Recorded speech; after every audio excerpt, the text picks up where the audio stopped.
But Okay, great. Well, we are live this morning with the Landlord-Tenant Study Committee, and first, let's do our usual round of introductions. So I'm Emily Krasnow, and I serve South Burlington, Chittenden 9. Um, One of the senators online want to go next? I'm Rich Westman. I'm the senator from the Lamoille District. Senator Tanya Vyhovsky. I represent Chittenden Central District, which is Essex, Winooski, Burlington, and a little bit of Colchester. Angela? Good morning, everyone. Angela Zakowski. I'm the director of the Vermont Landlords Association. All right, and Nora? Good morning, everyone. I'm Nora Ahrens, she, her pronouns, and I'm here representing CVOEO today, as well as Tenant Voice. Thanks. Great. And then in the room, I see Representative Parsons. you sure do. Joe Parsons, I represent the towns of Newbury, Topsom, and Groton. Okay. Okay. And Jean, I think I see. Jean Murray, Vermont Legal Aid. Excellent. And is that everyone in the room? Yes. Yes. Oh, for the committee members, sorry. Hi, We my have name is Watson L. Birdrow, and I'm the administrator for the Vermont Tenants Union. Okay. All right, so now we will go into public comment. And Watson, you are first, so we'll start the timer and you can get started. Good morning. Thank you for the opportunity to speak before the committee. I am the administrator of the Vermont Tenants Union. We're an information service provider advocating for Vermont residents renting residential properties. The business relationship between tenants and landlords in Vermont is broken. It's too one-sided here in favor of the landlords, while the tenants are made to feel like second-class citizens because they rent and do not know their rights. Landlords regularly violate the warranty of habitability and other state laws without fear of repercussion. Both landlords and tenants have protected rights that seem to be ignored by the parties to the rental transactions. Many landlords disregard the current law because the tenants are clueless, lack knowledge, leaving them at a disadvantage. It's a very perplexing situation, a communication breakdown that must be addressed. Enter the Vermont Tenants Union. As union administrator, I've gathered information on the rental market here for the last 3 years. The evidence shows that the state lawmakers do little to address rental housing problems. That must change, and we desire to bring this to fruition in the new year by educating as many renters as we can through social media, radio, television, and print. In my experience, business is a two-way street. On the topic of no-fault evictions, no-fault evictions create an unfair advantage for the landlord because they become a breeding ground for discrimination and other illegal activity on the landlord's part. Of course, a tenant with the proper information and evidence can sometimes flip a no-fault case in their favor and find solace. Since the tenants are to be held accountable more than landlords, isn't it time to start holding the landlords accountable too? They've been getting away with far too much for far too long. Perhaps a mandatory registry of residential landlords administered by the Secretary of State would be in order. Those who fail to comply with registering risk significant fines and ultimately the loss of their rights to rent. In addition, a monitoring policy system should be implemented to ensure landlords obey the law and uphold the rights of their tenants. By passing streamlined legislation with tenants' rights at the forefront, the state of Vermont has a unique opportunity to set the standard for the nation in the residential rental market for landlords and tenants. Thank you so much for your comments. And now we will move into, is Steve in the room? Mike? Oh, yes. Hello. Thank you.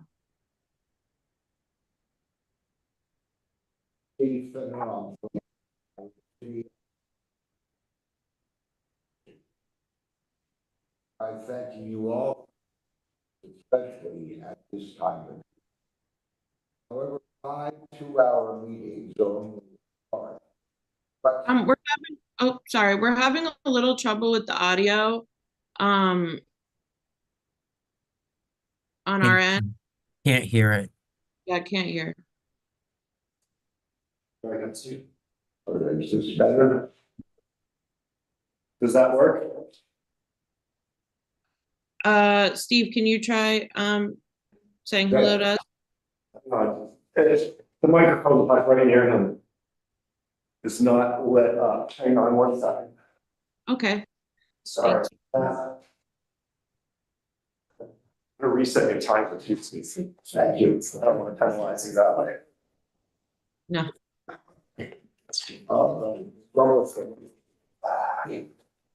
This is all making the reading experience better. Trust me.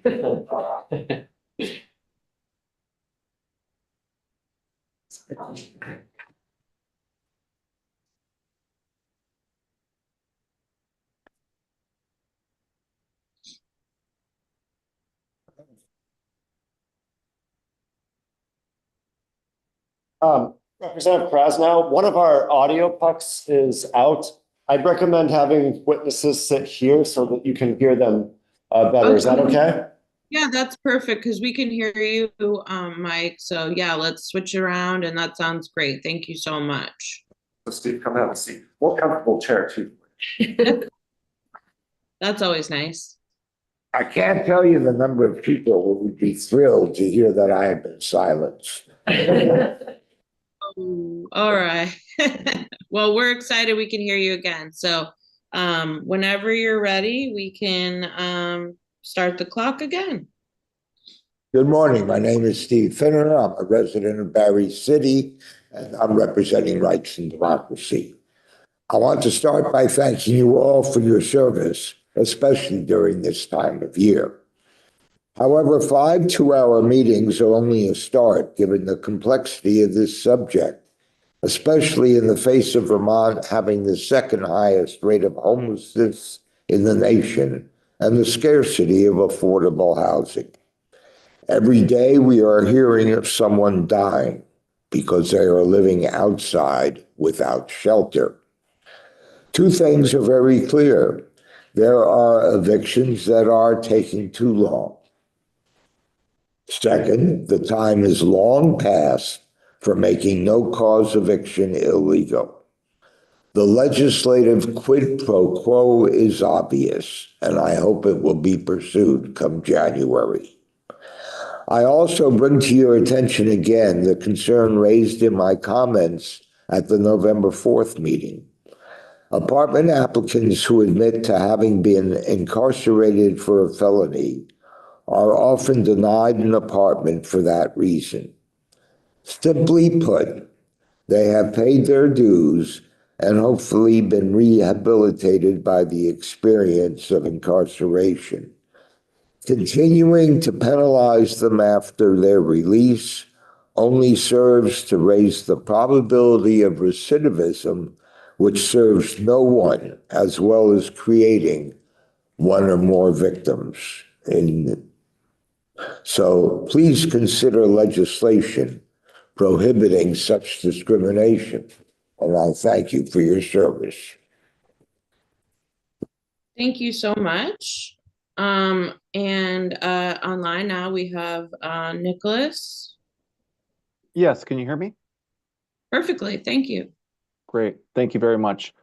So good morning, members of the committee. My name is Nicholas Martin.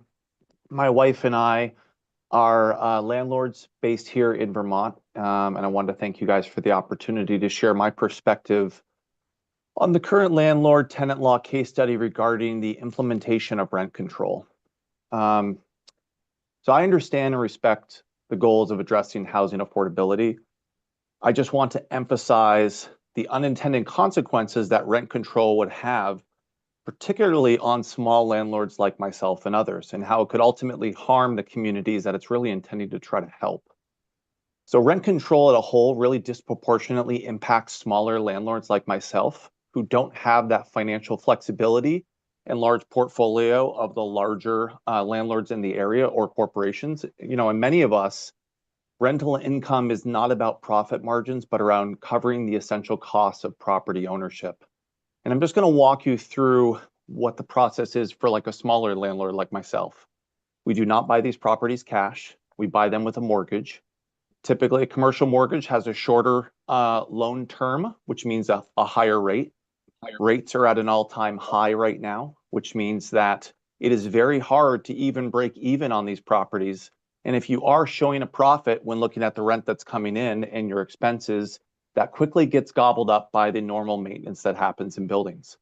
You know, and once we secure these properties, most banks want at least 6 months of mortgage capital in the bank in case you do have a situation where a renter doesn't pay their bills.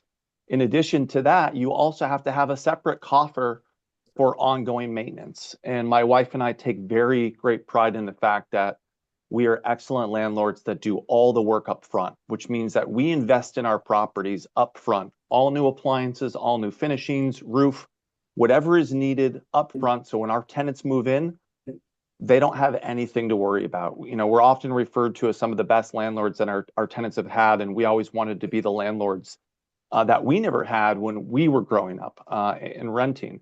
But as soon as you put a cap on what we can charge, that completely changes everything, because what that does is it makes it so we can't even recover our costs. Typically, when there's maintenance issues, it doesn't ever happen. The plumbing or heating doesn't ever go out in the middle of summer. It goes out in the middle of winter, right? In February on the coldest night. And you're calling around trying to get a plumber who won't even show up for less than $250 just to get there. Not only are they going to work on the property, and all rent control would do is defer needed maintenance on properties. So now what you're doing is you're ultimately lowering the quality of the stock of housing that is out there. And the smaller landlords really suffer the most in this situation. And ultimately, if there is rent control, my wife and I would be out of business. We would not be able to afford these great homes at a good value. We do charge, top of the market, but we provide excellent value, and that would essentially make it no more. Thank you so much for your comments. And again, feel free for folks who had more to say to submit your comments to us as well. Thank you. Thank you. Okay, now, yes, of course. Now we have Christine Gaynor from Essex Junction. Good morning, and thank you for listening to my story today. I'm here as someone who has lived through challenges that many renters face. As a first-generation college student working my way through school, living with roommates to afford rent. Not every landlord I rented from was fair. And I'll never forget when I was in Florida during scorching summer with broken air conditioner, pleading with my landlord to provide me a livable environment. And the renters' laws in that state, I relied upon them as the only shield I had against an inhumane condition. But that pales in comparison to the instability I faced after graduation. I stayed in an area for work and moved in with a roommate, scraping together a first, last security deposit. And 2 days into my arrangement, I woke up in the middle of the night to a domestic violence situation between my roommate and their partner.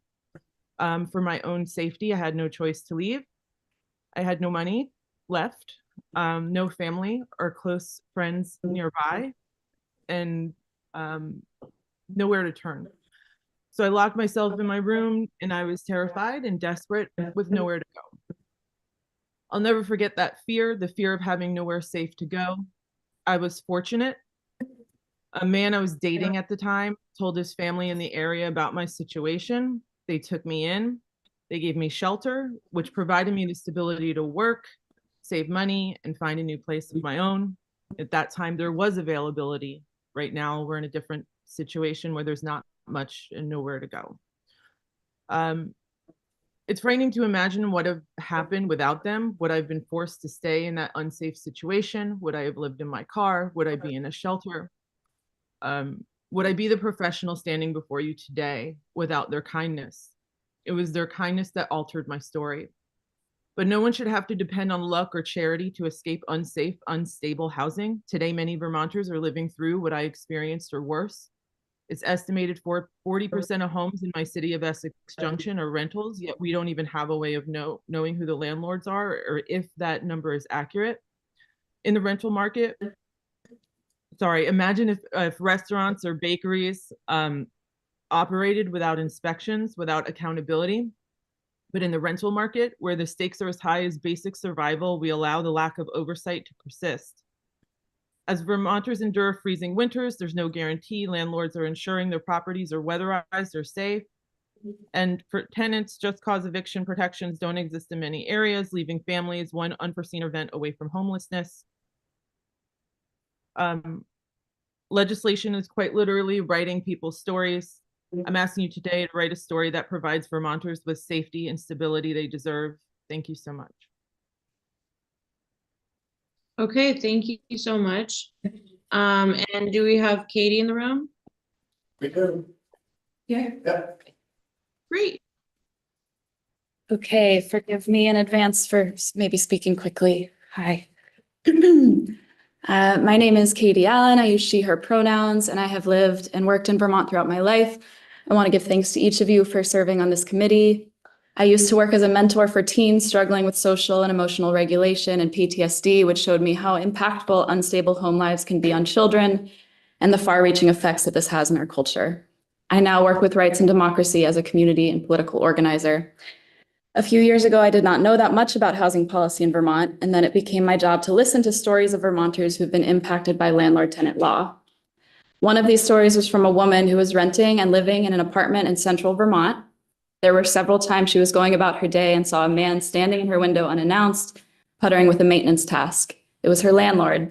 This woman had a history of being stalked, and so the unexpected presence of a man in her window was especially distressing and untenable. She emailed him, politely asking that he please give notice before coming to her home. Within a week, she was issued a no-cause eviction. The second story is of a woman who moved to Burlington to work with the Women of Color Coalition. She loved Vermont and lived happily in a Burlington apartment for 15 years. Her landlord then asked her to leave so he could renovate and rent the apartment for a higher price.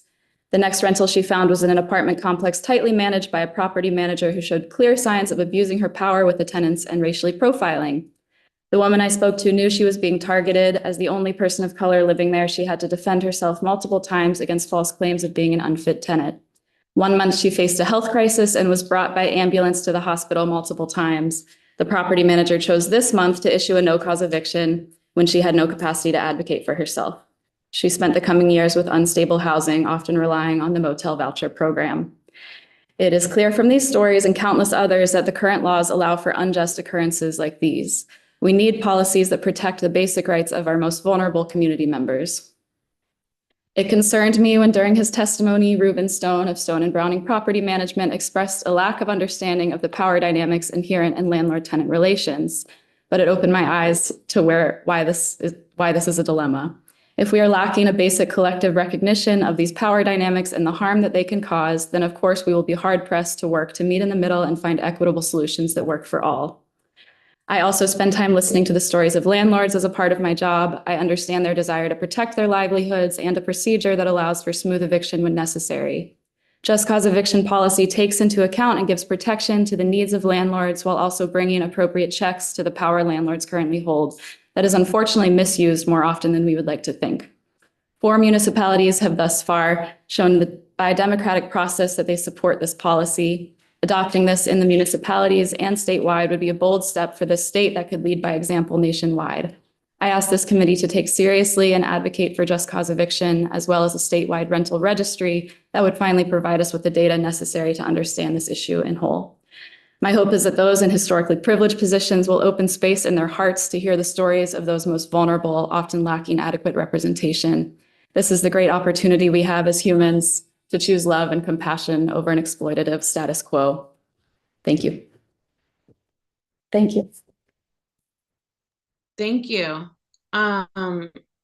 Okay, and again, for everyone, please submit your testimony if you can, and this being our last study committee meeting doesn't mean the end for this topic, of course. It will deep into our lives in the session.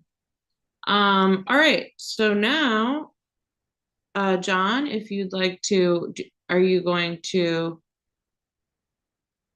Oh yes, Senator Vyhovsky. Yeah, I'm just, I have a question actually for Mike.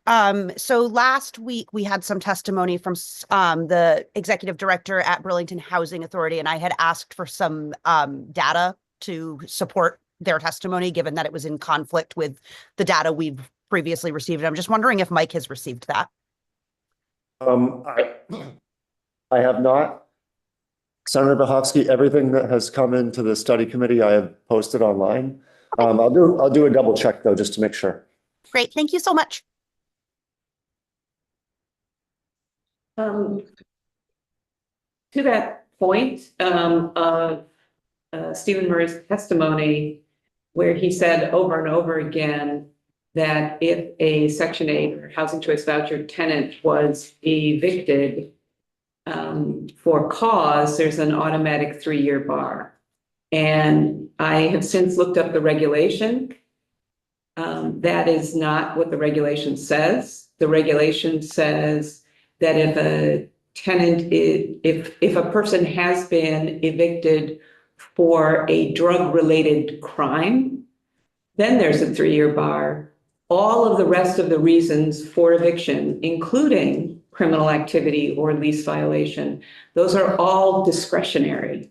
So in other words, there is no HUD mandate that no cause exists in order, that was his point. No cause was needed because otherwise people would be barred from moving on with their housing choice voucher. In rare instances, yes, but not generally, no, according to the regulation. Thank you, Jean. That's very helpful. Appreciate that. Okay, now, John, are you gonna step up? Hey, can you hear me okay? Yes. So good morning, everyone. John Gray, Office of Legislative Counsel. I've only just shared the report with Mike, so he's not yet had time to, oh, he did just post it right now? Yeah. Very quick. So I will share my screen, I'll pull that up, and we'll get started on the draft report. Certainly the discussion around the housing vouchers is relevant to a portion of the report here, and it's something that I could edit after this meeting if the group sees fit. Okay, great. Thank you. I was just listening to the audio is now it's better, but if it goes bad again, if you could move to the other seat. But okay. For now it seemed okay. It's a little fritzy, but okay, great. Thank you so much. Okay, so just a few caveats. There are a few last non-substantive pieces that I need to pull into this report. I simply ran out of time. That's introducing a table of contents and appendices, which we can discuss, but all of the content should be here. So quickly, you have your membership, statutory charge. I don't think we need to spend any particular time on these pieces. But the first piece of the report that we'll look at here is the report opens with a description of comments that were raised during the public comment session during each meeting, and then categorized behind along the lines of the particular interest represented. So these are just summaries of general points that were raised by various members of the public across these 6 meetings. The first point I would note is just the first bullet in each category is the same, because there was broad agreement that landlord-tenant issues can't be considered in isolation from housing availability and affordability. Can you guys see this okay? Yep. Great. Very large print. Can see. I can walk through the sets of concerns here. Generally on the tenant side, you're seeing that housing is described as insecure, it's unaffordable. Folks are refraining from reporting particular issues out of a fear of retaliation. They're concerned about the power differential. They may self-evict under particular conditions. Tenants express frustration that progress has stalled on charter changes. The most significantly or most regularly reported policy proposal with support from the public was for just cause tenant protections, which is marked here. But other policy proposals that were backed by the public included rental registry, rent control systems to enforce weatherization, rights of first refusal, and tenant unions. And we just heard this morning again, and at the first meeting, that there's a desire to address the fact that housing providers screen out applicants with felony convictions. And for folks who have served their time, there's expressed desire to recognize that fact. On the landlord side, frustration that the drug crises and other issues are being blamed on landlords, and that solutions are taking the form of restrictions on landlords. That landlords can't be the first line of defense against the drug crisis. Should ensure that solutions are targeted and consider the cumulative effects of additional costs. One repeated comment that came up, and I'll speak about this later when we come to the end of the report, is that it was regularly noted that landlords would pass all additional costs on to tenants, which is something that I think comes up in further considerations come session. I think you could consider some empirical investigation there as to how that works out. Other concerns that were expressed during public comment include the lack of an effective, timely process for addressing problematic tenants, which results in more selective screening. Landlords felt that the only practical route to remove tenants who are paying rent but destabilizing housing is through no-cause eviction, and expressed even more strongly that no-cause eviction is essential, at least until delays are remedied in the evictions process.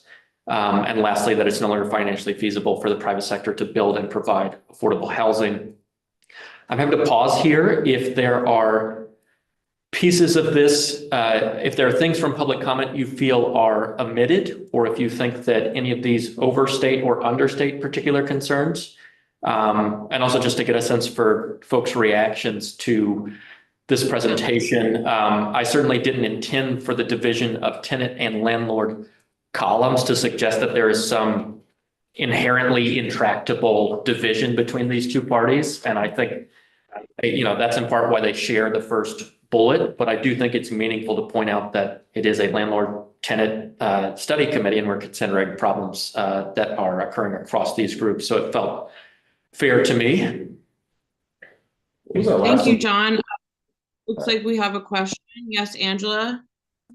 I have some comments about the one on the landlord's concern that's landlords will pass on the way will pass on additional costs to tenants. I'm wondering if there's a better way to phrase that. I think we all understand what that means, but the way that's currently written, it should almost be in the tenant column as opposed to the landlord column. I think it's more complicated than that, but I think there needs to be some acknowledgement that imposing additional costs on landlords will impact housing affordability. But I think making a blanket statement that because landlords will pass these additional costs on to tenants, again, that's a pointing the finger at landlords, I think. Okay, yeah, right. I'm sorry, can't hear. Go ahead.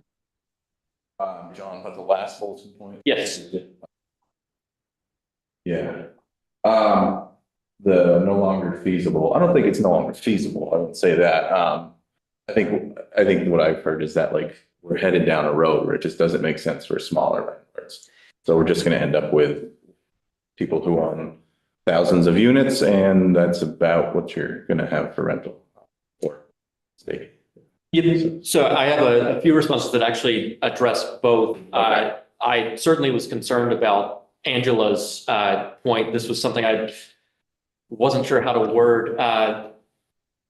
The way that there's an answer to both of you at the same time is that these bullets just raise things that were stated by members who visited, so they may not be accurate. So it is no longer financially feasible. I think this is something that we heard. It might have been an exaggerated concern, and I totally take the group's point if you would like to change this, but this is just meant to be a representation of the comments that members of the public made. Yep. I hesitated more on the bullet that Angela has pointed out, because this was something that even landlords themselves raised, is that they stated that they would pass along those additional costs, but agree that if you read this absent any other context, it does have that feeling that you're describing, Angela. So I'd be interested to hear if the group would like to change those proposed qualifications. It sounds like Joe has a particular, like we could soften this final bullet on the right side, but I would just reiterate,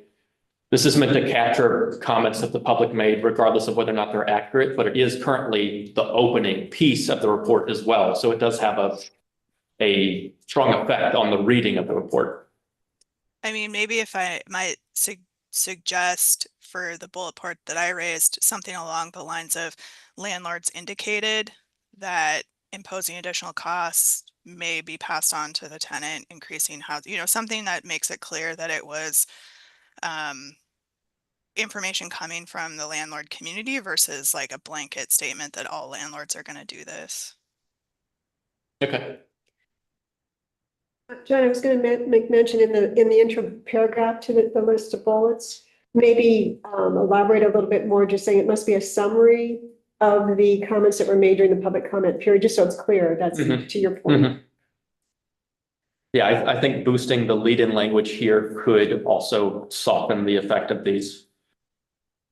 One thing I heard that wasn't exactly reflected here is landlords told us over and over again that the process takes too long, including the time it takes to terminate a tenancy before you get to court.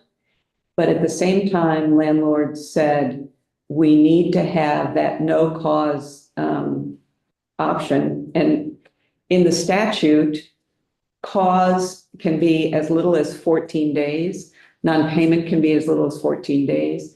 But if you do no cause, it's somewhere between 30 and 90 days. So that, I guess, that landlords told us they wanted to have no cause at the same time that they said that the process took too long.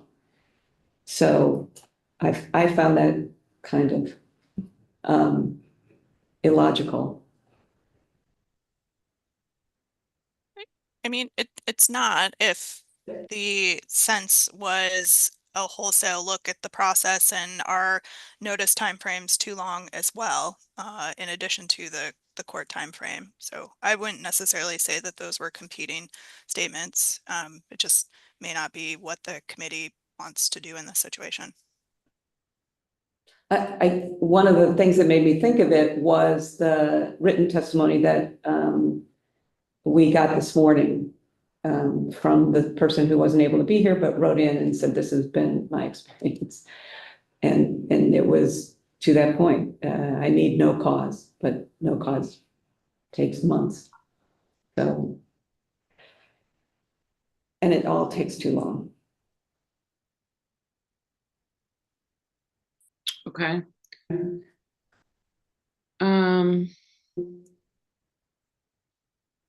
So yes, Nora.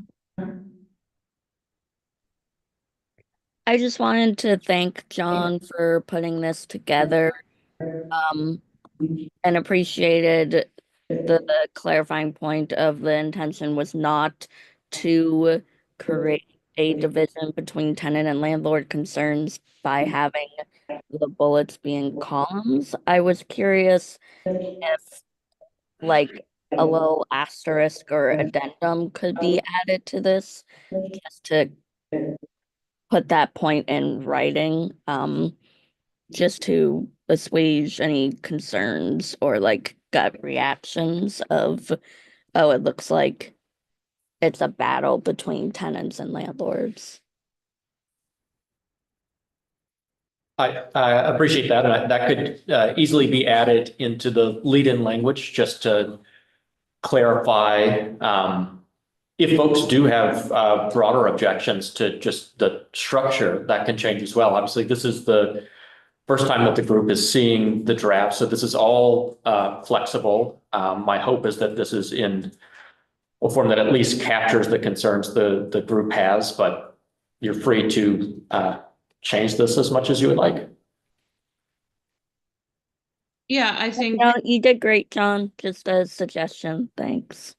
Appreciate it. Yeah, I think adjusting the lead-in language a tad might be helpful for that purpose. Okay, can we go back to, so right now we're discussing some of the language concerns that were raised. So can we review those for this section? Yes, the two in particular, the one that's had the most discussion is this one. Because landlords will pass additional costs on tenants, imposing additional costs runs the risks of further decreasing housing affordability. And Angela had suggested softening language. Because they don't always do that, right? Senator? Go ahead, John. I was just going to say, this was a statement that we heard from landlords. I took Angela's point to be that if you read this absent context, it reads as pointing a finger, which I would agree tonally, it does read that way. So I guess my question is if we sort of expand that lead-in language to give a little bit more of that context, because I'm hesitant to change the public words that were said, and we did hear that statement repeatedly. So I'm wondering if we can soften that with that lead-in language, helping to give some of the context. Nora? I just want to echo Senator Verhofsky's statement. I also feel very hesitant to edit or massage public comment wording. I also personally object to the bullet point being moved to the tenant column side. But yeah, I think, not to belabor a point, but I think just adding editing the lead-in language would be the best course of action. Angela? For me, I think it's the leading with the because landlords will pass, like no other statement in this section talks about that, right? We have tenants are frustrated, residents from across the state expressed, like in other bullet points, it's very clear that this was sort of collective commentary, and that particular statement is very like action driven as opposed to statements made, which is I think what my issue with it is. So I understand. What would you propose putting differently? How would you frame it, just from your view? I mean, I would make it more in line with what other statements have said. So landlords indicated that imposing additional costs will be passed on to tenants, further decreasing housing affordability. I mean, you're basically saying the same thing, but it's phrased more in line with every other statement in this section. That seems really reasonable to me to preface it with that landlords indicated, to just sort of like put it in that act, to your point, the other one's tenants indicated. So that I think leading that off with landlords indicated makes sense to me. And it's not changing what was said. It's just giving that context that that's what was said. Yes, I agree. Angela, do you feel comfortable with it being changed to the indication in that section? I would say yes, though I have done this long enough that it depends on how it gets redrafted, but I think that is closer to what we heard. But yes. But on the lines of course, it's not in writing in front of you, but okay, great. Do other folks feel okay with having the indication language added to that bullet point? Okay, good. All right, great. So yeah, we'll have John whip that up for us and take a look before we finalize things. So are there, oh, sorry, John, did you say something? So you're good. No. Okay, so that sounds great. Was there another bullet point that needed addressing in this section, or are we good to move on?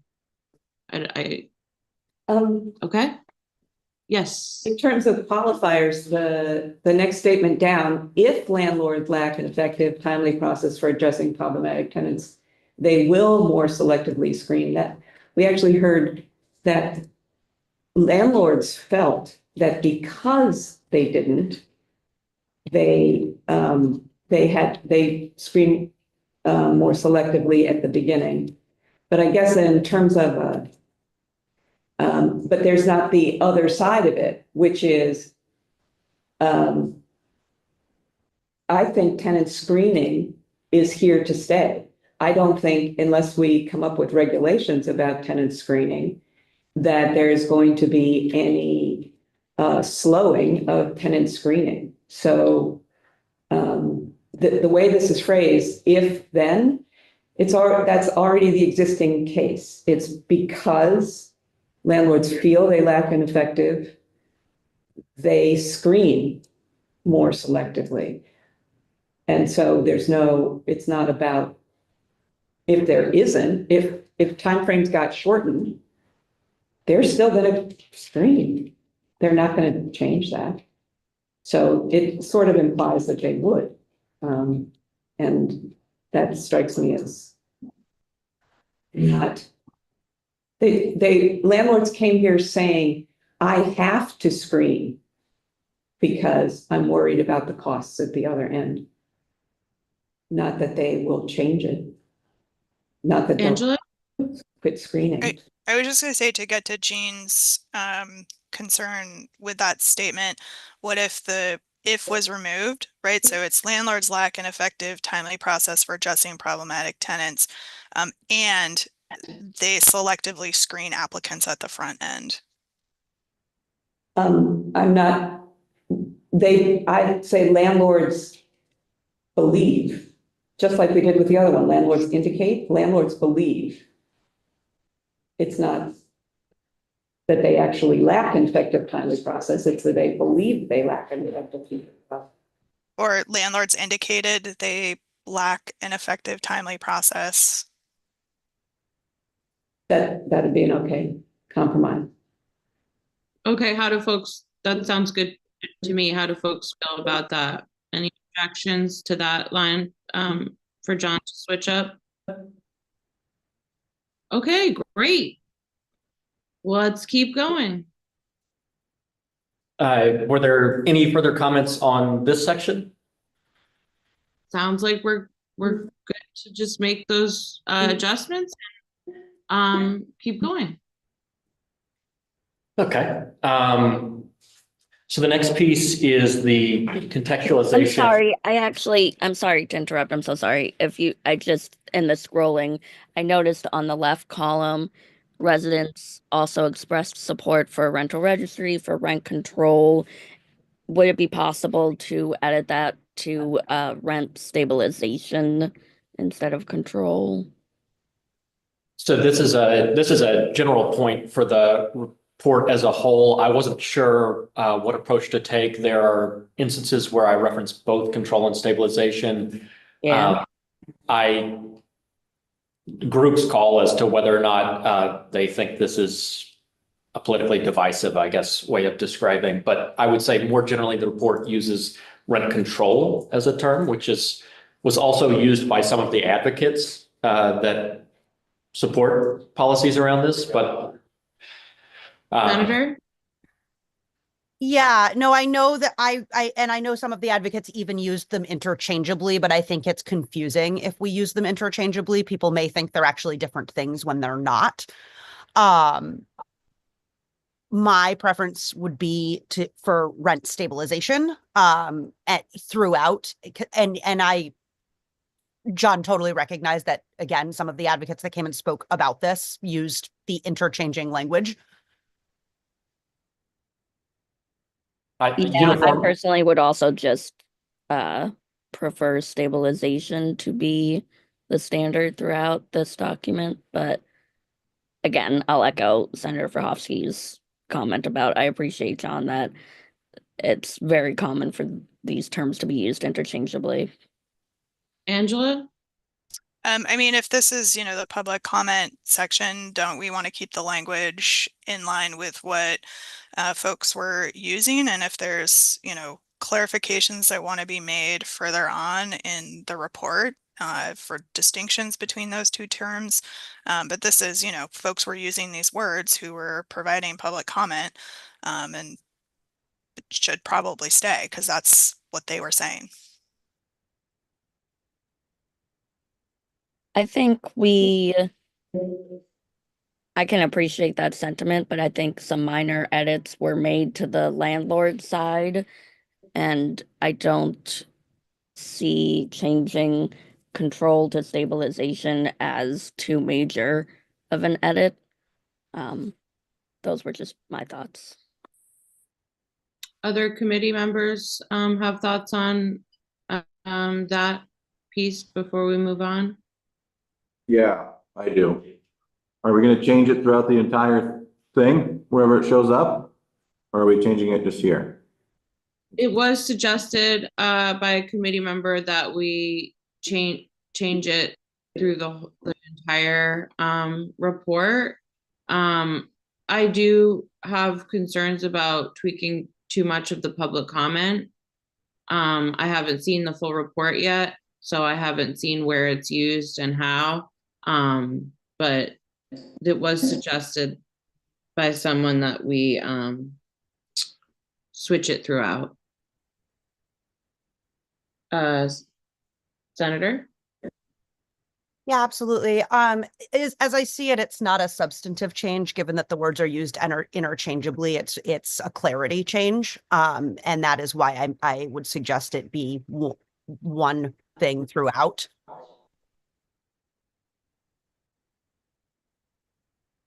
Okay, Nora? I agree. It's not a significant, it's just a clarification.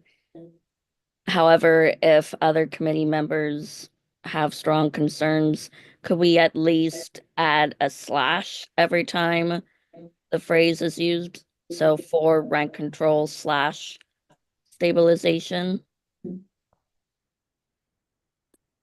Perfect, there you go. All right, we get thumbs up from the room, from the Zoom, we're good to go. All right, we'll slash it up. So, moving on, thanks, John. Sounds good. So the next piece here, I expect this will be less controversial. This was essentially the testimony from the second meeting we received from VHFA. So this sets out, and there's some lead-in language here making clear why the Landlord-Tenant Study Committee has spent significant time on this piece. So just recognizing that these issues of affordability, availability are intertwined with landlord-tenant issues. Don't think it's going to be great use of the committee's time if I just read all of the language that's here.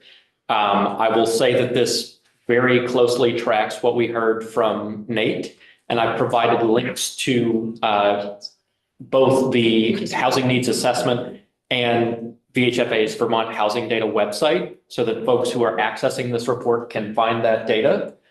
Obviously, this section can't contain all of the information that was provided in Nate's presentation, but we do set out the highlights of 4 major themes here. So that's the housing shortage deepened in 2020 with rippling impacts across the economy and society, noting physical vulnerabilities of Vermont's housing stock, particularly vulnerable communities, and that the number of residents with needs for service-enriched housing is rising. We do have some data-intensive paragraphs here that cover growth rates, projected needs for homes.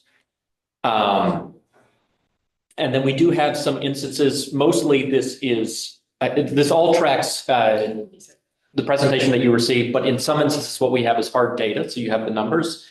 And then in other instances, I have language to make clear that VHFA took a position on something. So VHFA testified that with the sluggish pace of home building and elevated construction costs, vacancy rates have declined to near record levels, home prices and rents have jumped, and homelessness has dramatically increased.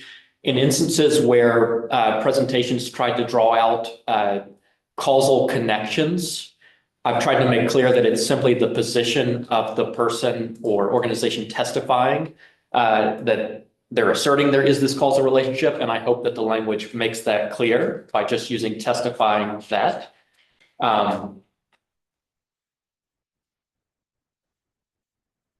You can see this again with VHFA posited that these factors, high home prices and low availability, have left thousands of jobs across the state unfilled. We don't know definitively that that's the case, but by leaving the language as positing, we make clear that there are guesses as to what's contributing to these factors. The remainder, again, this is just tracking what's in the VHFA presentation. It includes some U.S. Census Bureau data. Again, I don't think this is going to be the most controversial. I hope that the report as a whole is not controversial because it just tracks directly what we've heard in testimony, but I would expect this to be an area where there would be the least kind of political divide. The portions of this section that may raise more concern relate to when we get beyond VHFA's testimony. So here we have some committee discussion brought in. So I know that the committee discussed the affordability threshold, and there was concern as to whether or not that captures adequately what renters today can afford to pay. So it's currently that 30% affordability threshold. There's some discussion around 45%, including transportation costs. And then I noted, and this is specifically included to avoid duplicating efforts come session, but there was a question as to whether or not the state could vary from HUD's 30% affordability threshold. And it was suggested that if the state did so, it would move Vermont out of alignment with federal programs. I think that's just an important context to have here. So if someone's looking to this and thinking, hey, why do we have this particular affordability threshold? They can see that this group has already thought a little bit about whether or not there are costs associated with moving away from that figure. Beyond VHFA's testimony, Earhart also testified as to pieces of Vermont's affordable housing stock and gave a few hypotheticals. This paragraph here, which I'll try to pull up more fully, hopefully you can see that, draws out hypotheticals for a single parent in Chittenden County with 2 children working a service sector job and what kind of rent they would be able to afford. Does the same for counties in the Northeast Kingdom, and then considers for a hypothetical Vermonter with a disability receiving the maximum supplemental security income, what they could afford. I recall that Gene as well raised a very similar point early in the discussion, which almost exactly mirrored Earhart's point here. And what this paragraph draws out is just that these are your hypothetical tenants. and we're looking at the context of affordable housing, where could someone in that position find housing at these prices? I would expect, if there is a paragraph that people are going to be most concerned about within this section, I would expect this to be the one. So I will just pause here, although I do think it's just sets of hypotheticals. Great, thank you. Does anyone have any comments about the sections that John just presented us?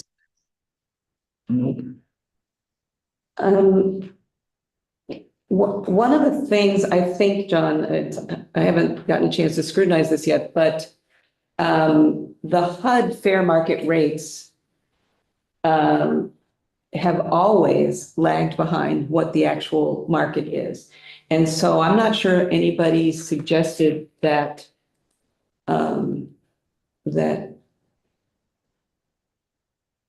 that wouldn't be the case. That would always be the case.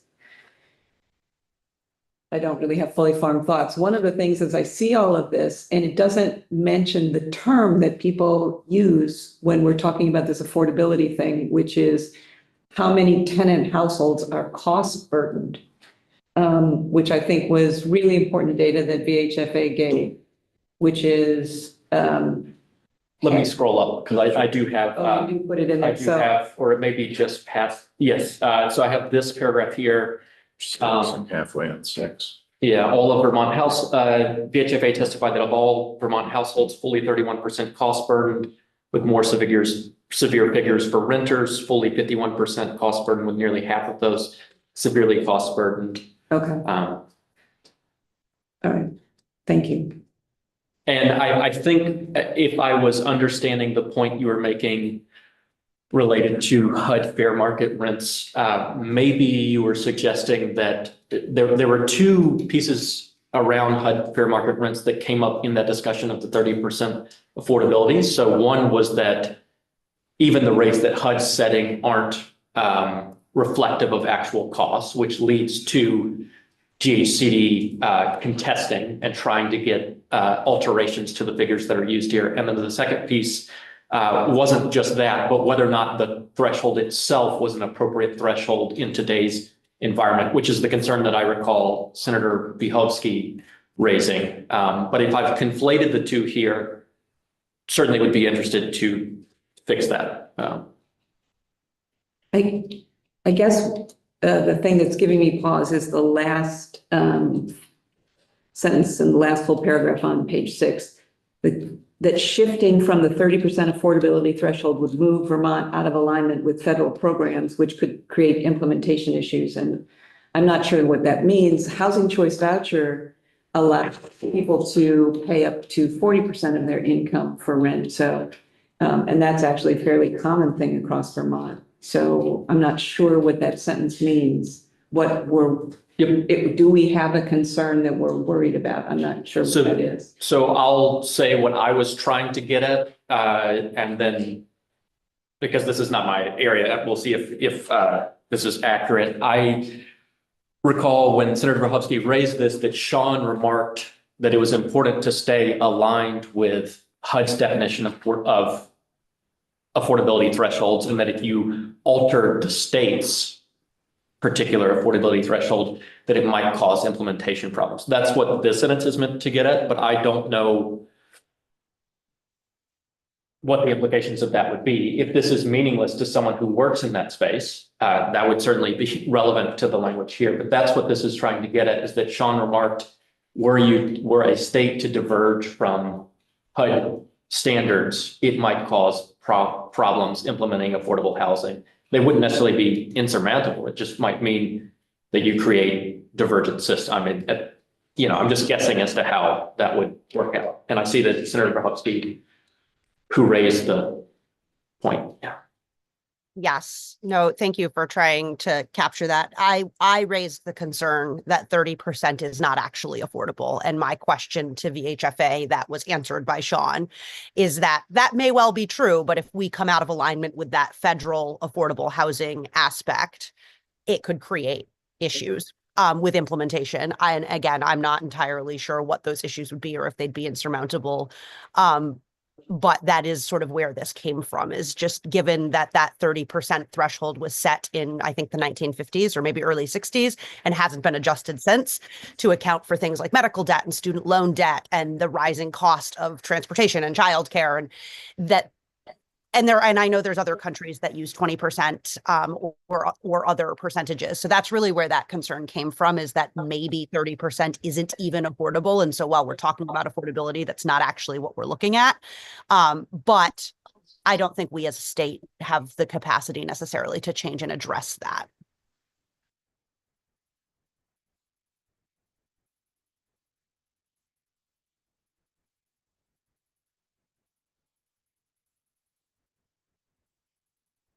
Oops, I was muted. I was like, hello. No. Did you have your hand up?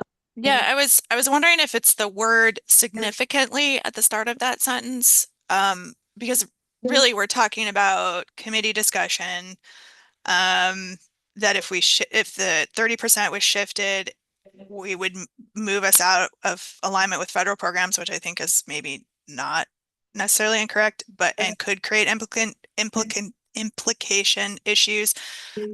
So I don't know if it makes sense to pull that significantly off of there and just say this is what the committee discussed, if that solves the issues that have been raised.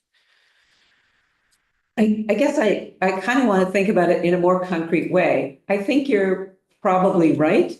The 30% isn't necessarily affordable, but right now, I mean, as a practical matter, this has to do with rent assistance programs where we're looking at this sustainability factor, and people can't even get rent assistance to catch up with their back rent because there's this guideline that says you can't pay more than 30% of your income for rent. Otherwise, your housing isn't sustainable. So now you're not eligible to get rent assistance. So, and our housing opportunity program, Vermont's housing opportunity program, is based on federal guidelines about what is assumedly affordable. But if we lowered them, which I think there's an argument for doing that, which you just made, right now with our grant programs to help people catch up with rent, that would put more people out of eligibility. So, yeah, unless what happened legislatively was sweeping changes got made, because most of the funding for that back rent assistance program comes from the state. Only, I don't know, something like 25% or less comes from HUD. So I don't know. I guess I'm thinking that this is there's so many things to affordability that this is probably not the issue that is going to make that there's going to be a whole lot of time spent on.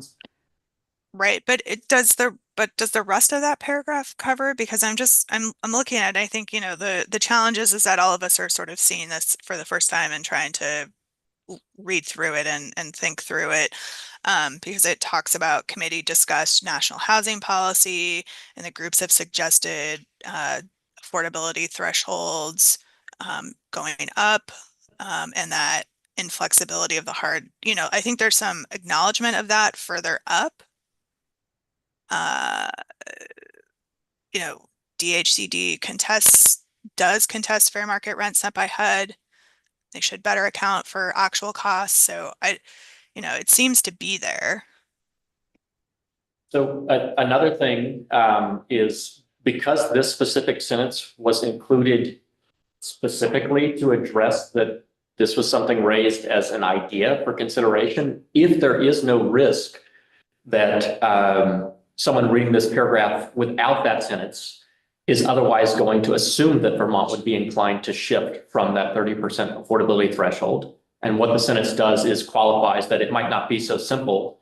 You could just drop the final sentence if it's causing confusion and folks otherwise know that this is something to be aware of. But I had just included that language because it was raised as a question by the committee, and there was consideration of whether or not it was worth thinking further about this.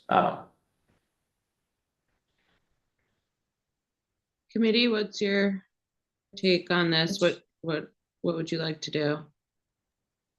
I mean, I think this is a report that's being presented to people who have not sat through all of these committee meetings. And if it's something that we're flagging as this is a potential problem and it's something that needs to be considered, I think some form of that sentence needs to stand. Maybe it needs to be redrafted or, some of the language changed, but, we should be presenting sort of all of these issues because someone else who hasn't sat through all of this and may not be aware is going to be reading this and perhaps using it.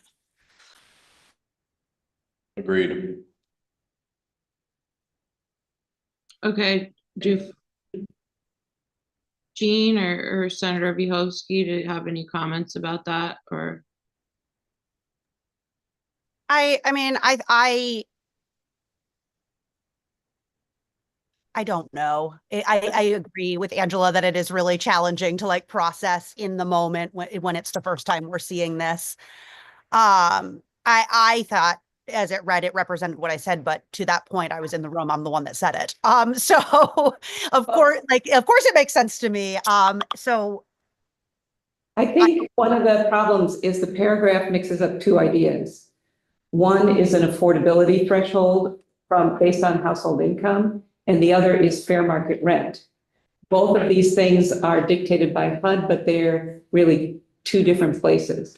So discussing what kind of, what we think would be affordable housing in terms of a percentage of income, I think the paragraph is, I guess the real part that throws the paragraph off is fair market rents, the part that addresses fair market rents by HUD, because that's a different thing than affordability.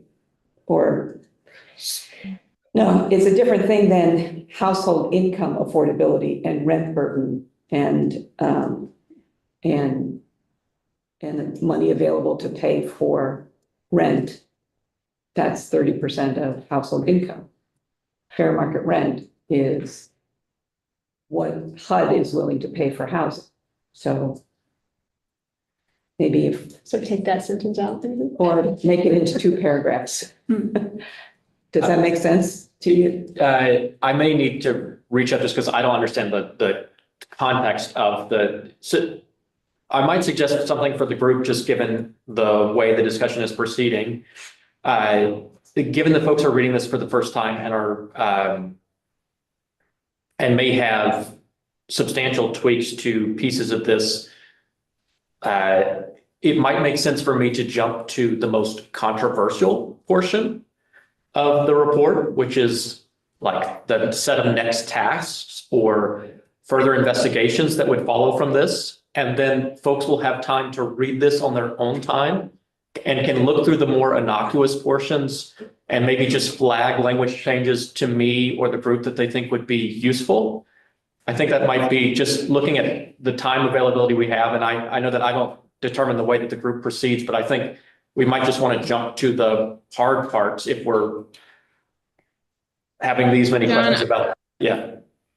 John, I think that's an excellent suggestion. And yes, of course, our time is different than when us legislators are in a typical committee where we can kind of pause and come back until it's done. So why don't we, for the sake of time, continue to go to those portions. And then, as John mentioned, with some of the more innocuous language, if folks want to add their suggestions and, after, again, it's a lot to digest in like an hour.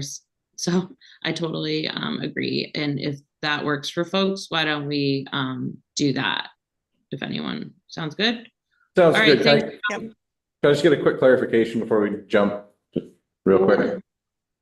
Jean, your point is that like that 30% is being used differently in two different programs kind of thing? Your point. It could be, but But it's just not clear that it's. HUD setting fair market rent. What HUD looks at is what are the rents in Vermont? And Yeah. what should a person be able, like the total rent that a person should be able to find? That's fair market rent is one thing. Yeah. A person, once they find something, it'll be 30% or 40% of their income for rent. So the question about, should it really be 30% of your income as the threshold, or shouldn't it be lower, was Senator Vahowski's point. So they're two different They're kind of things. competing for one wants to be higher, one wants to be lower to help somebody. Yeah, we always want HUD to increase fair market rents so that those units that cost more rent are available to people who have subsidies, because right now they're not available to people who have subsidies because the housing authorities can't lease up. They have to stay below fair market rent. Does that make sense? So if HUD says the most you're going to get for a 2-bedroom apartment, the most we're going to pay for a 2-bedroom apartment in Chittenden County is $1,900, and you can't find a $1,900 apartment in Chittenden County, then you can't use your subsidy there because no landlord will rent to you. Because the landlord wants 23. I'm making those things up, but that's, and so that's why we want fair market rents to be higher, but it doesn't really have anything to do with household income. Fair market rents and household income are two different things. Yeah, okay. Yep. Thanks. No, that's great. And you know, Sean as well will be able to look at this at some point as well. Okay, so let's put a bookmark on the section and we'll digest it further. Let's move on. So what I would suggest is that we just jump to the very end, but I would note that before that, there's essentially record of the discussions of policy proposals. And just for those reading after this group, assuming we don't have time post looking at the very end of this report, the way that I've tried to contextualize, and maybe I'll just pull up an example of the policy proposals, is by, obviously I'm in a nonpartisan position. I can't orient, what I'm trying to do is record the testimony that was raised and then contextualize particular claims if folks on the committee express doubt about or raised questions about particular issues. I've just tried to organize the discussion so that we see the testimony from the various organizations, the various advocacy groups. And then if the committee raised doubts, I've noted that in particular places, but have not gone out on a limb to say, and therefore, haven't taken a position on whether or not that person's testimony was accurate or not. So that's just context for when you look at the sections on particular policy proposals, that's why it's organized in the way that it is. But let me jump to what I think is the most controversial part and where the group will have the most input, which is just what are next steps? What kinds of things do people want to know emerging from this group? Most of these are things that were explicitly stated, but some of them are questions that sort of naturally arise from other premises. So I'm happy to walk through these and maybe just pause and see if folks have thoughts, would either like particular questions eliminated, questions added, or qualifications added. So first, committee heard testimony that housing costs and homelessness are directly correlated. How do eviction rates relate to homelessness? What kind of meaningful effect do eviction rates have on homelessness? I'm guessing this is not one people have objections to. How can Vermont get a sense of the magnitude of tenant displacements that do not proceed through the formal evictions process, including self-evictions? We had heard from Rights and Democracy Vermont. They had cited to a Colorado law group that stated that for every eviction that goes through the formal court process, there were 3 that were not reported. So this is just asking whether or not Vermont is able to get at the full scope of evictions, whether formal or not. Thank you. I was just getting my reading glasses. Okay. How many homes were taken offline due to recent FEMA disasters in Vermont? This was something that I recall Nate indicating that they didn't have data on at this point, but they may over time be able to gather information related to this. So this might help contribute to discussions around the affordable housing context. The next is a point that I recall Rep. Parsons raising. What number of seasonal homes have been converted to full occupancy? Is there a way to identify when a town has reached its full housing capacity?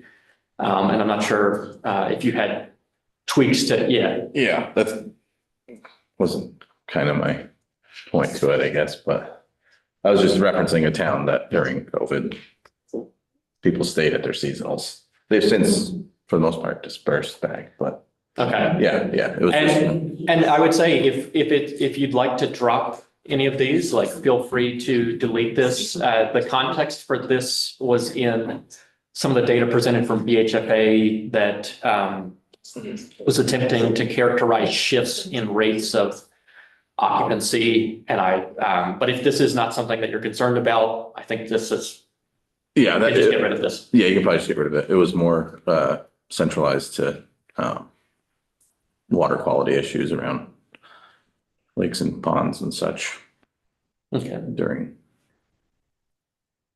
shutdown. The committee discussed that the choices plaintiffs make, such as whether to file a motion for rent into court, may drive eviction case timelines. To what are differences in timing across eviction cases attributable? The committee obviously heard testimony about the different case timelines that folks are experiencing, but we didn't have a completely granular sense of what's driving those differences. And do those differences meaningfully relate to due process? So are litigants taking different steps in different kinds of cases? Obviously, in cases where the termination basis relates to non-payment of rent, there are additional hearings that are happening. Mm-hmm. How many annual eviction filings are refilings of prior cases? This is something that I recall Angela raising. Mm-hmm. And this next piece ties to the bullet on the first page, which is where we had pretty extensive discussion. So I would expect this to be one hashed out here. The committee repeatedly heard that landlords would inevitably pass any increased costs along to tenants, raising the following questions. How do non-paying tenants affect the rental rates of paying tenants and the profits earned by landlords? More generally, how are costs borne? Do landlords attempt to maintain consistent profit margins regardless of circumstances? I recall being raised, what returns on investment are landlords receiving? And I remember Gene asking how equity that is built over time should factor into that return on investment, which is a question that came up in the context of a hypothetical posed by one of the property owners who was showing how the financing wouldn't work out for a purchaser of new rental property. I'm guessing that this inevitably is raising similar concerns as the bullet on the first page, but happy to hear if folks have thoughts about these questions. Does anyone have any thoughts at this time while we're running through things? Again, I know it's a lot to digest. Not on that section, but a couple prior. Do we want to go back? Actually, as like the court proceeding part of things. When a tenant is required to pay into court to hold money for the rent during that process, when that is broken and they don't, if they weren't to pay, what would happen? The 7-day. So after a rent into court order has been made, if the tenant does not pay the amount on the date ordered, then the landlord can go in and say they haven't followed the court order, give me an immediate writ of possession, and the clerk will do that. And for rent into court, those are now 7-day writs. And so the plaintiff obtains the writ, gets the sheriff to serve the writ, and 7 days after the sheriff serves the writ, the tenant is out, even though the eviction case is not yet over. It's not been a final hearing, damages and haven't been assessed. Counterclaims haven't been adjudicated. So if you ask me, I think the due process flaw in rent into court is that speedy eviction if the tenant misses a payment. But also from looking at the whole process, if you ask for rent into court so that you're getting rent or you actually don't get it, the court holds it, but at least it's not disappeared into nowhere. But putting that preliminary hearing into an eviction case makes eviction cases take longer. And lots of tenants do not understand. They don't understand. They don't understand at all. They go to court, the court orders them to pay. They think that's it. They think I've been to court. They don't understand that the case is still going on. So if, you know, I think there's nothing wrong with the way that this is expressed in this, to study this rent into court process and see whether it's doing what it's supposed to be doing for landlords and tenants. I think having that as a further consideration sounds like a good idea to me, but. Sorry. I was just going to mention the rent escrow, is it automatically released to the landlord at that point? The writ of possession is kind of the operative factor at that. And then depending upon the circumstances, the landlord can request rent, and there would be then an examination of that. Otherwise, it would normally be scheduled, I think, in terms of what happens with whatever rent has been placed in escrow. And just to make mention of that in case there's a question. And Jean, you were saying that tenants sometimes don't understand that there is a rent escrow thing that they have to abide by during the time? No, they actually understand that pretty well. They understand that the court said you have to pay this by this time. Okay. One of the things they don't understand is that the statute sets the rent that gets paid into court from the time the case commences. So let's say they hadn't paid rent for 6 months, and that's why the landlord brought the case. But then they bring the case, and rent into court that they need to pay is calculated based on when the case started. And so tenants are like, I did everything the court asked me to. I paid into court, and they forget that there was a rent arrears prior to ever coming to court. So it's a very confusing process, actually. And I'm not sure it serves everybody the way it was. It sort of meets a need. Like it is true. I talk to lots of tenants all the time. And once the landlord starts to evict them, they say, do I have to keep paying the rent? And we say, yes, you have to keep paying the rent. But the intuitive feeling that a lot of tenants have is I'm being evicted.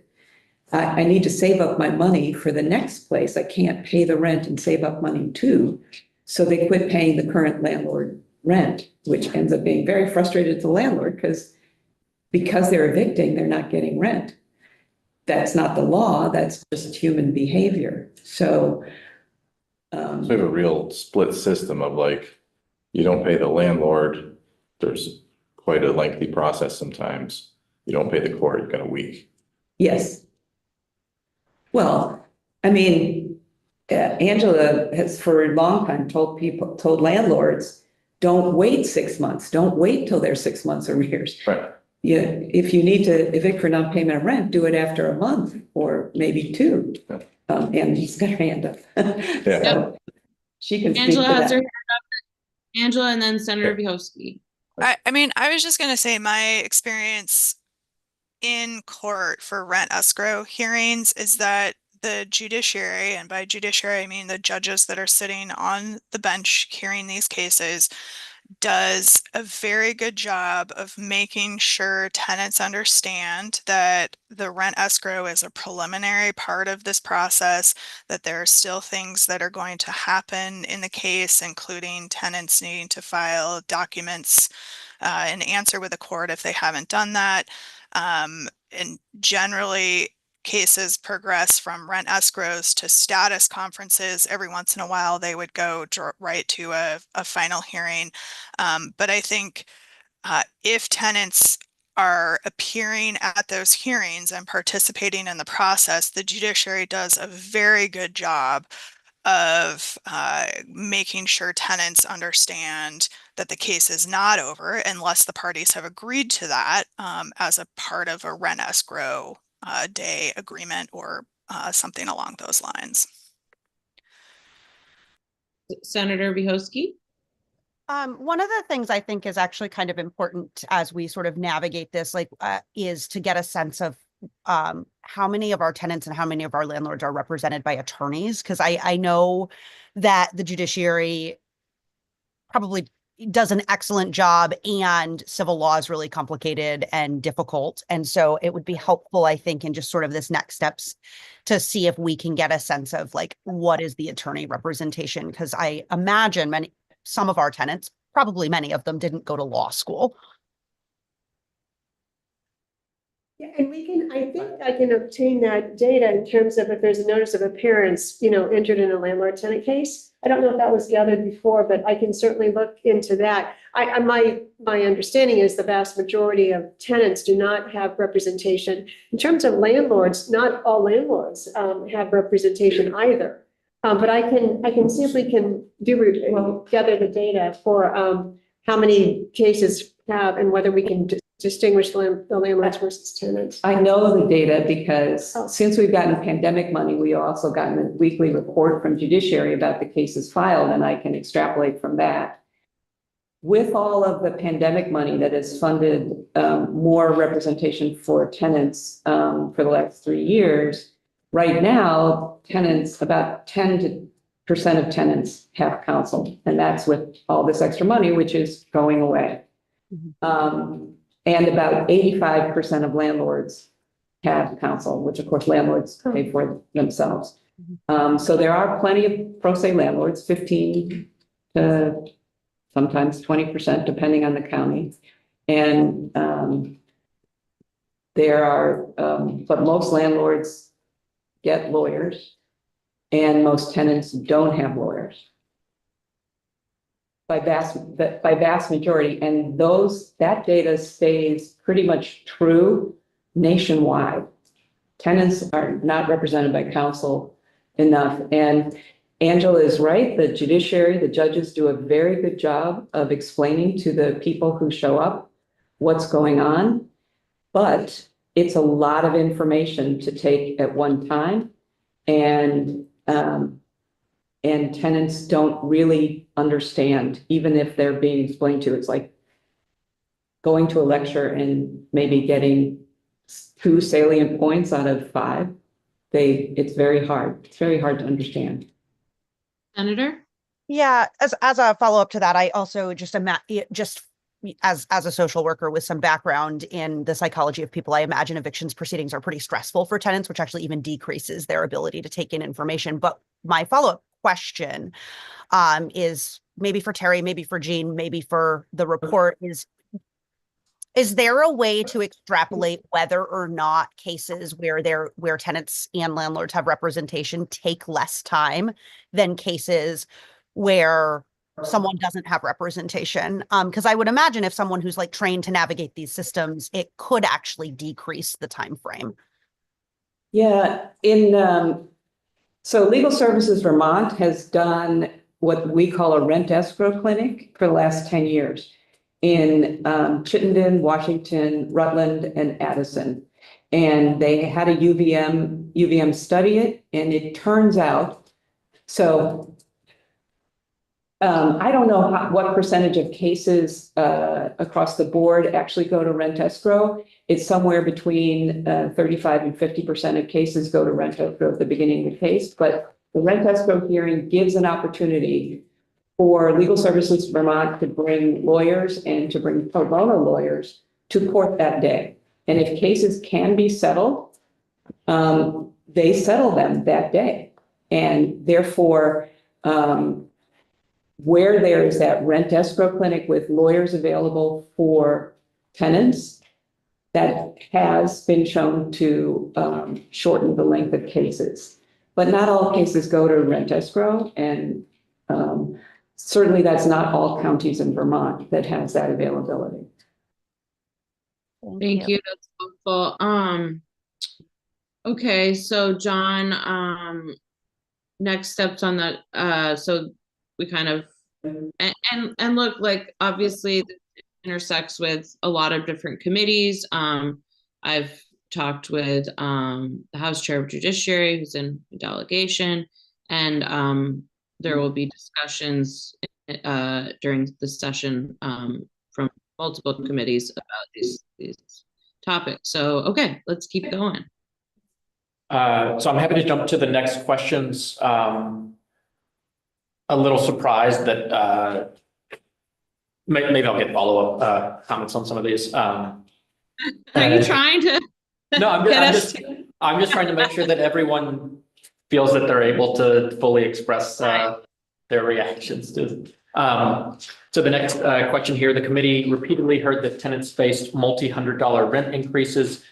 What explains these dramatic increases? This was an instance where I avoided using the term price gouging, which came up several times, but thought that this might be a more innocuous way of phrasing the request. What explains the eviction rates at providers of affordable or subsidized housing? Are management companies at these housing providers using evictions as a tool for money collections from low income tenants? This is something that came up in the first two meetings, I think. A practical question, how are jurisdictions sustainably funding tenant right to counsel programs? Obviously, this is only meaningful if the state is expressing an interest in pursuing a broader right to counsel program. What are the, sorry? I was saying, yep. What are the costs of inaction and of tensions in housing policy? For example, the committee discussed that the Housing Opportunity Grant Program extends rent money to save sustainable tenancies, which are those that are affordable. But if a Vermonter loses housing as a result, the state then pays more funds toward the GA Emergency Housing Program.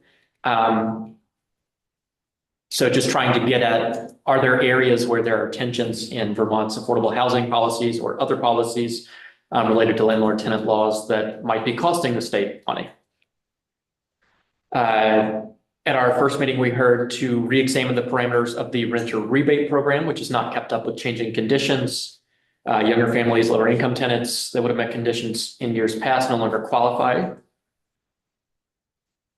To revisit Vermont's real estate land speculation tax to prevent predatory practices.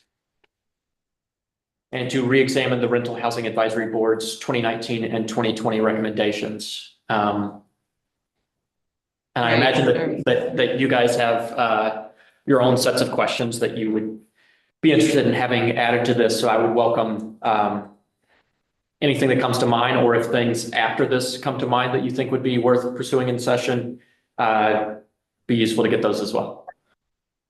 Senator, and then I'm pulling up my list. Senator, go ahead. Yeah, so maybe you addressed this in some of the part that we sort of skipped over, but one of the things that I recall kind of repeatedly coming up is the lack of access to certain types of data because there is no central place to get that data. Sort of, I know I asked the question about, do we have a sense of, what percentage of rentals are small, what we often refer to as mom and pop shops versus bigger property management stuff versus maybe even corporate owned? And the answer, which keeps coming up, is sort of like, we just don't have anywhere to get that data. So I don't really see that reflected here. I don't know how to reflect it, but maybe it's reflected somewhere else. Sure. So I guess two answers. One is the place that most gets at this is the intro to the rental registry discussion, which talks about advocates explicitly pointed out that the development of housing policy is difficult to do without data on the ground. And so that's sort of the logical place to raise it.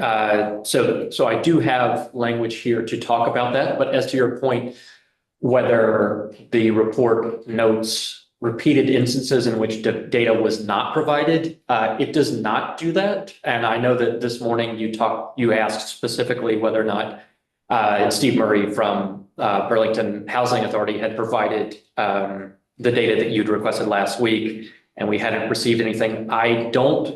While I do have some instances in the report where I draw out that serious doubts were expressed about testimony, I don't have statements to the effect And we received no information on that front. Yeah, I don't, maybe you'll remember from last session.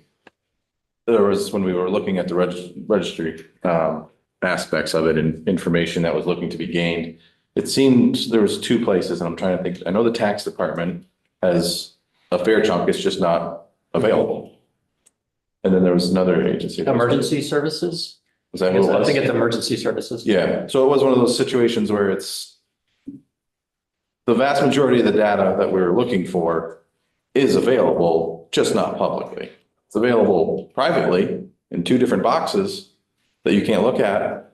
And the possibility of maybe creating a position that gives us a snap, that puts all that data together and gives us a snapshot every 3-5 years, whatever it is, as opposed to having a full registry that earlier in our thing just says, you know, the cost just gets passed to the tenants. It's like, we have the information. If we create the registry just to get the information, we're doing it twice.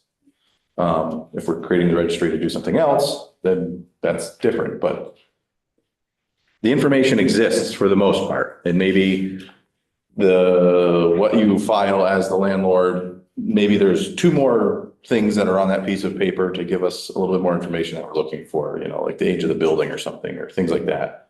But yeah, the information for the most part certainly exists.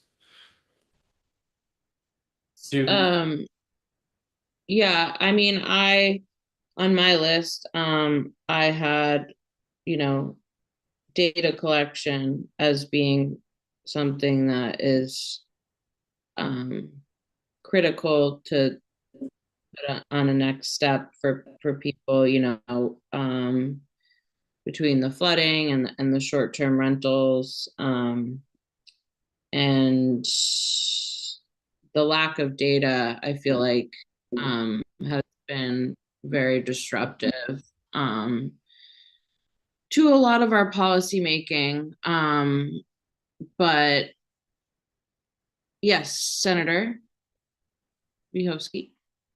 Yeah, well, so to your point, and that's really what I was trying to get at, I wonder if a next step to be added is addressing the lack of available data regarding rental properties.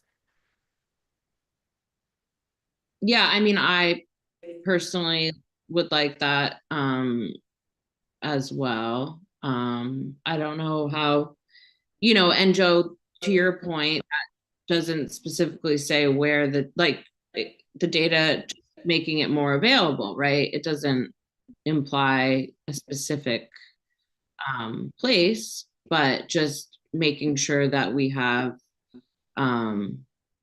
you know, a next step could be for someone to make would be collecting more data in some capacity.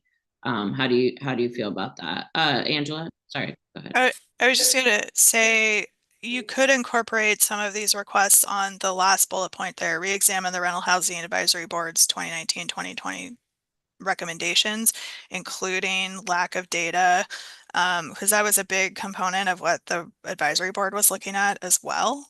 So just, you know, re-stress that, look, this is still an issue, and probably makes sense to get at. Yeah, I mean, I just think that the lack of data available has really affected a lot of the work that we're doing. And so I just want to really stress that somehow, if that's possible, John. Yep, that can be done. Do folks have an appetite to jump to the rental registry piece of this, or do we want to keep talking about questions or further investigations section? I mean, the reason I focus on this page is this is kind of the most group input type page where you can have a say in what's coming next.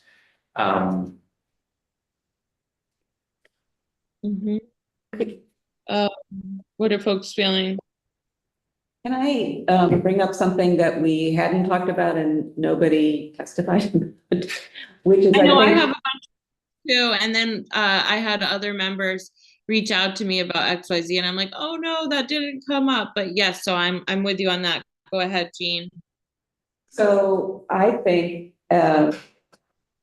so if you look at the list at the beginning, what landlords say, what tenants say, landlords say it takes too long, including the notice periods.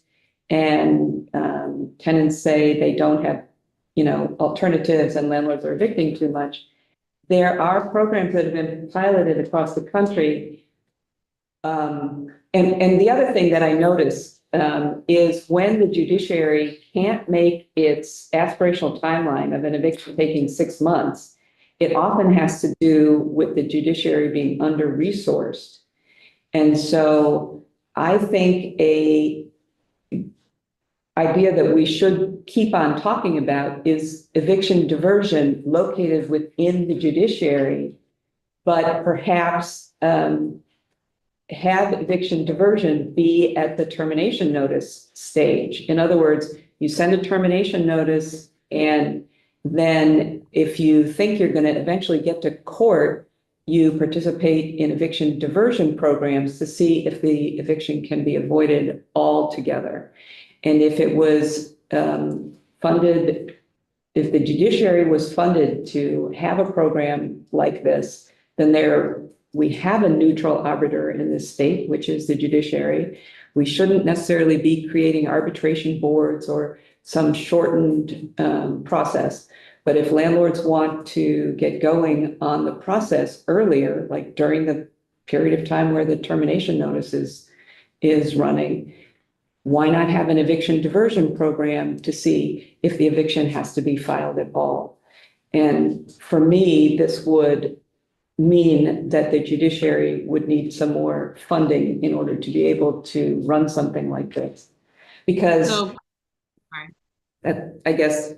I think it should be on the list of things we should continue to talk about, which is eviction diversion, which is a court program. So, John, do you have a way we could phrase that possibly? That was one of the things that on my list, again, that, we didn't talk about was some of the pilot programs that were created and seeing how those are working. But is there a way to kind of capture what Jean was referring to as, I don't have the legalese of you, but, examine further, judiciary XYZ. Is that something that could be added? We can come up with something. I also just, not as a work shirking thing, but I would invite folks just to send the specific question they have to me. I can try to rephrase it if I don't think that it works, but it's probably easier for folks to characterize. Yeah. And I just want to make sure it's in the same framing that we have going right now. So it's not like, Sure. Emily, are we going to get a chance to read this and send in recommendations? What I think of when you're talking about this issue is some sort of a place for landlords and tenants to go for mediation, and I would be interested in that. Yeah, no, I think that's great. And yes, it is my understanding, John, correct me if I'm wrong, that folks will, we're kind of discussing some of the highlights here, and then folks will have a chance to digest this on the committee and then send in kind of their feedback, and then we will meet again, correct? If we can, for a short review after that. Is that correct, John? Sure. So we can do a number of, and also Terry has to step out right now. I apologize, Representative Krasnow. I have a meeting next door that I have to start up. So I'll look forward to hearing back on what the next steps are in the scheduling. I'm sorry for my. Thanks, Terry. We'll miss you. Thank you. Yeah, I think that sounds like that's kind of what the committee would like, is some time to digest, to add their comments, and then we can review. Is that possible?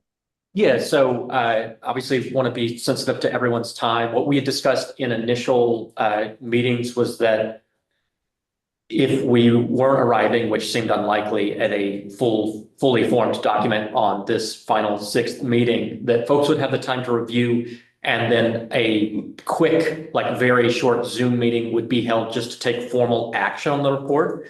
But this would afford folks actual time to review and think about language changes and the like. And that could be organized as suits folks, basically. Like there's no, it would just be a very quick, let's take formal action. There would be no per diem or the like, obviously, for something like that. But it would just be a way to formalize the process.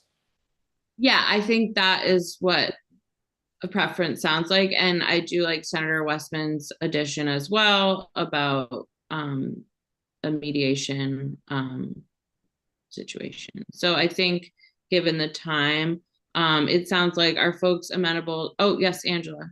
I was just going to say for Senator Westman, there is a landlord-tenant mediation program currently.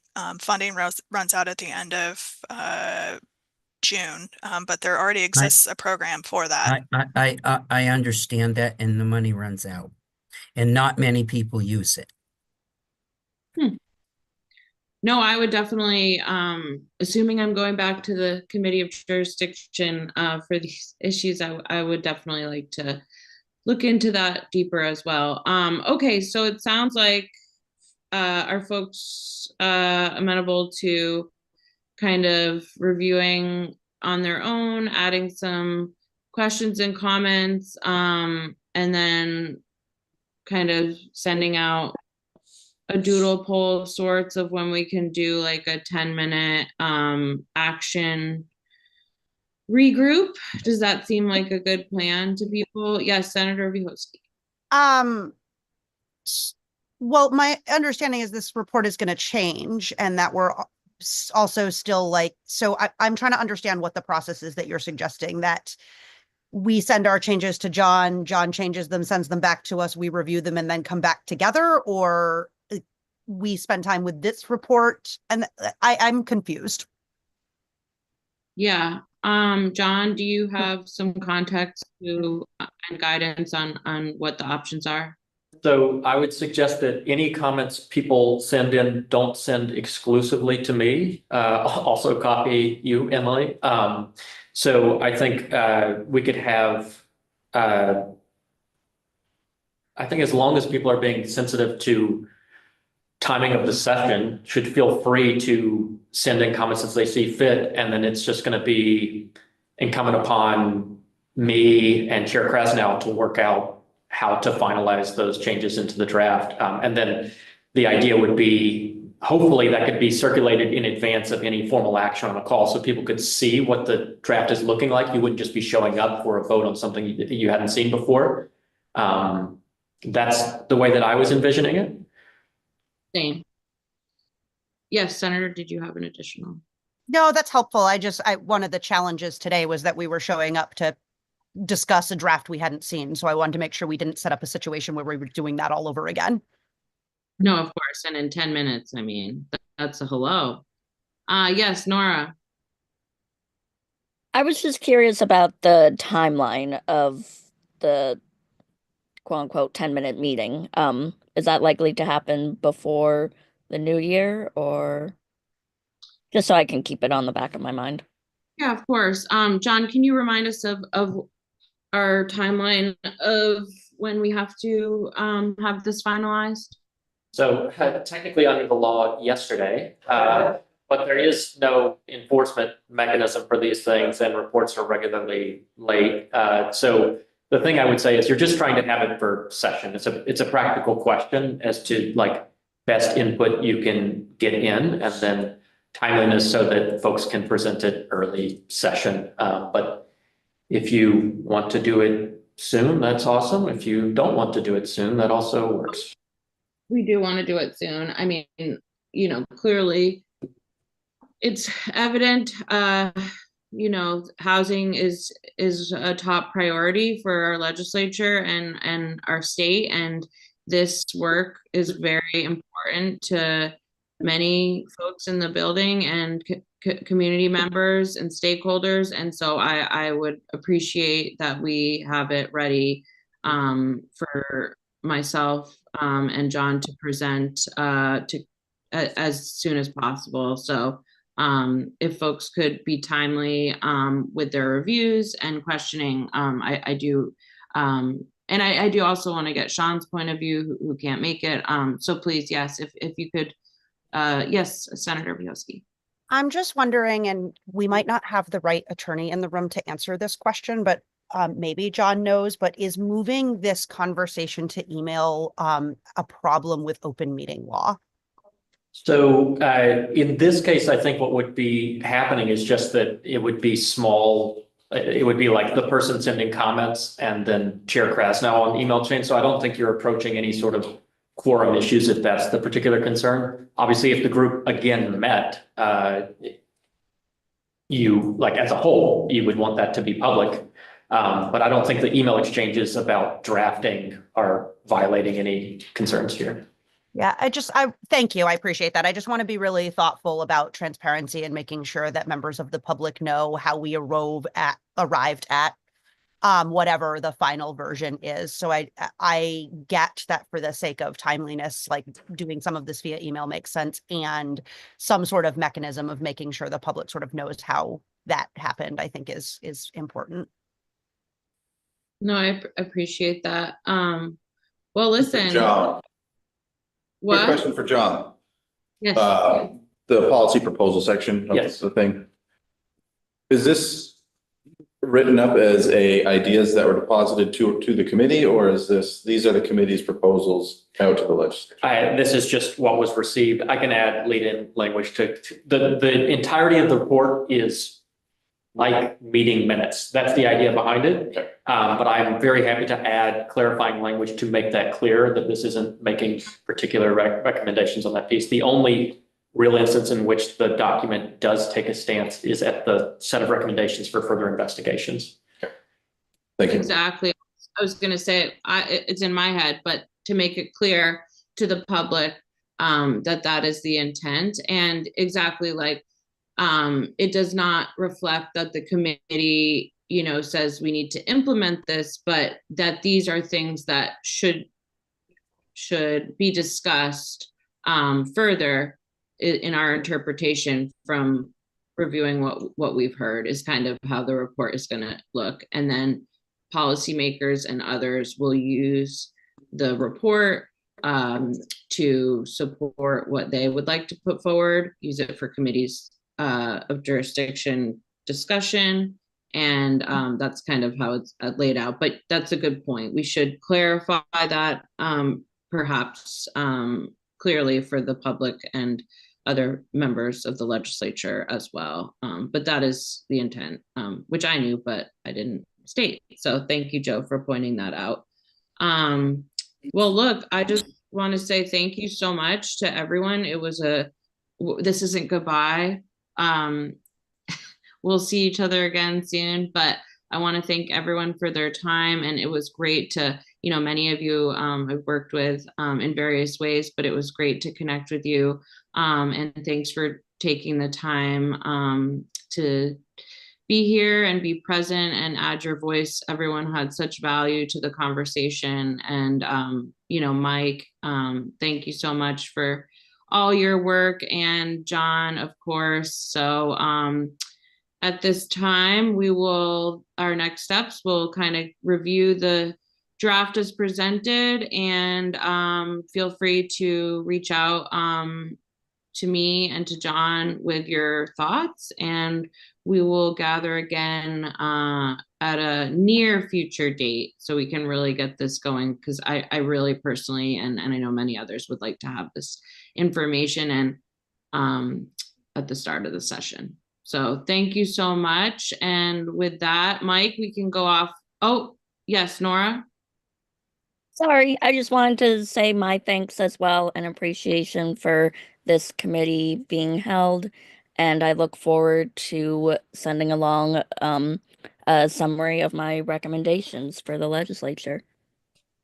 Yeah, no, thank you. And it was great to be on a committee with non-legislators as well, really adding different voices. Really grateful for that. All right, well, Mike, we can go off live.